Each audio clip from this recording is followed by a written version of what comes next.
السلام علیکم ورحمۃ اللہ۔ آج آپ کو بیان کریں گے واحد، تثنیہ اور جمع۔ واحد کیا ہوتا ہے، تثنیہ کیا ہوتا ہے اور جمع کیا ہوتا ہے، اس کے بنانے کا طریقہ کیا ہے۔ واحد مذکر اور واحد مؤنث سے جمع مؤنث اور مذکر سے جمع مذکر کیسے بنتا ہے، تثنیہ کیسے بنتا ہے۔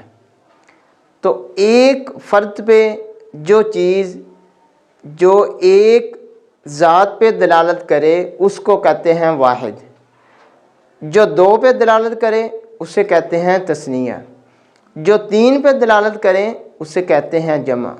وہ جو واحد ہے چاہے مذکر ہو چاہے مؤنث ہو، جو ایک ذات پر ایک چیز پر دلالت کرے اسے واحد کہیں گے، جو دو چیزوں پر دو ذاتوں پر دلالت کریں اسے تثنیہ کہیں گے، اور جو تین پر دلالت کرے اسے جمع کہیں گے، چاہے مذکر ہو چاہے مؤنث ہو۔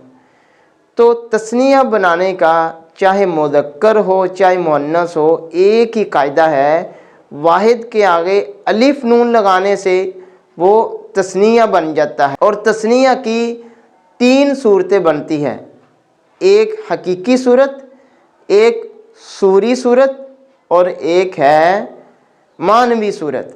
یہ تین صورتیں ہیں تثنیہ کی۔ ایک وہ الفاظ ہیں جو تثنیہ کا معنی دیتے ہیں، شکل و صورت ان کی تثنیہ کے ساتھ نہیں ہے، مختلف ہے۔ دوسرا وہ تثنیہ ہے جو شکل و صورت کے اعتبار سے تثنیہ کا معنی دیتا ہے، اور تیسرا وہ ہے جو حقیقی طور پہ تثنیہ ہوتا ہے۔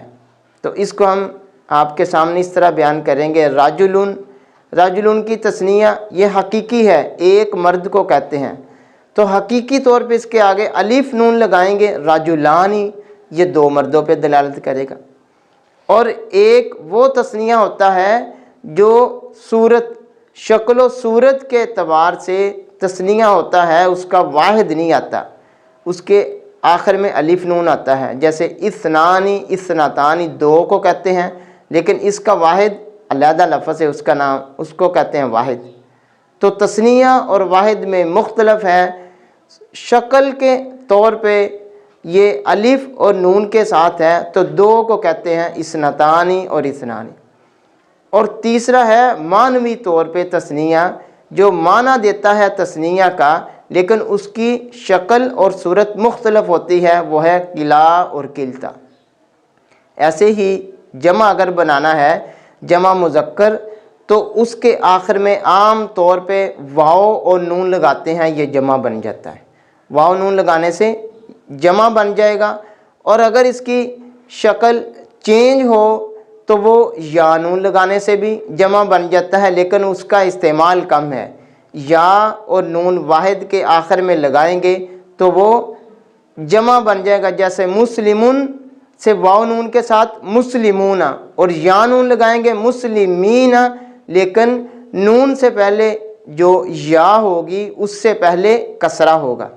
اور اسی طرح جیسے ہم نے کہا ہے مسلمون مسلمان تثنیہ ہے، تو اس میں بھی دوسری صورت جو ہے وہ تثنیہ کی یا اور نون کے ساتھ آتی ہے، لیکن یہاں یا سے پہلے فتح لگے گا، زبر لگے گی، مسلمینی، یہ بھی صورت کم استعمال ہوتی ہے۔ اور جمع میں یہ صورت ہوگی مسلمین، یا نون لگنے سے پہلے اس کے نیچے کسرہ ہوگی، اس سے پیچھے زیر ہوگی، اور تثنیہ میں ان سے پہلے یا نون سے پہلے فتح ہوگا، یہ ان دونوں کا فرق ہے۔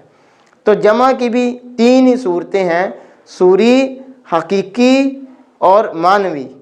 تو حقیقی جو ہے مسلمون سے مسلمون، اور جو شکل و صورت کے اعتبار سے وہ ہے عشرون، واو نون، تو اس کا معنی ہے 10۔